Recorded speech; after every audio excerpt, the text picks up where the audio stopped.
বন্ধুগণ, আমি কবি মহিউদ্দিন চৌধুরী মাইকেল আবারও আপনাদের সামনে উপস্থিত হয়েছি।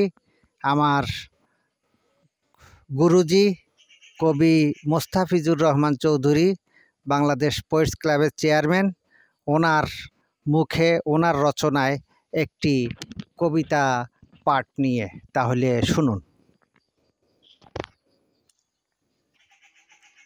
শিরোনাম কবির অভিলাষ। আমি লিখে যাব কবিতা, প্রবন্ধ, গল্প, উপন্যাস, মানব গোষ্ঠীর সাধিতে কল্যাণ লয়ে অভিলাষ। আমি লিখে যাব মানুষের জন্য মানুষের কথা, মানব কল্যাণে রচিব সাহিত্য নিয়ে সুখ দুঃখ ব্যথা। আমি লিখে যাব গল্প, কল্প, কাহিনী কত, যেন মানুষ খুঁজে আমায় লিখনিতে শত শত। আমি লিখে যাব মরমী প্রেমের চিরন্তন উপন্যাস, প্রেম ভালোবাসার ধরণী মাঝে সতত মানব বাস। আমি লিখে যাব বেতাতুর মানুষের করুণ ইতিহাস, পঠনে মানবের জড়ো জড়ো নেত্রী গড়াইবে অশ্রু নির্যাস। আমি কাগজ কলম না পেলেও লিখব মৃত্তিকা মাঝে, পত্র পল্লবে শিল্পীর তুলিতে আঁকব কাব্যগ্রন্থ সাজে।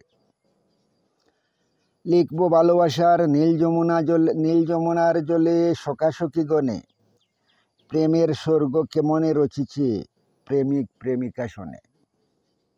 আমি লিখে যাব দিন দুঃখীহীন মানুষের কাহিনী, শোষিত বঞ্চিত নিপীড়িত মানুষ কাঁদছে যেতায় যামিনী। আমি লিখে যাব কেমনে মানুষ মানুষের যাতা কোলে, পিষ্ট হয়ে হয় সর্বশান্ত, ঠাঁই নেই নিঃস্বের দলে। আমি লিখে যাব ভিলেজ পলিটিক্সের নারকীয় চিত্র, যেটায় পল্লীর মানুষ করে আর্তনাদ, না পায় খুঁজে মিত্র। আমি লিখে যাব সাম্যের হাসি কান্না, ভ্রাতৃত্বের চিরবন্ধন, মরণে কাঁদবে ধরণীর মানুষ, হৃদয়ে রাখবে চিরস্মরণ। ধন্যবাদ সবাইকে।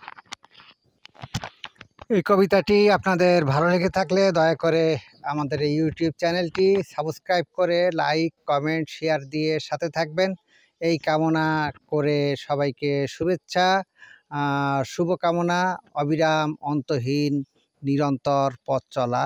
আপনাদের থেকে আজকে বিদায় চাইছি। ধন্যবাদ।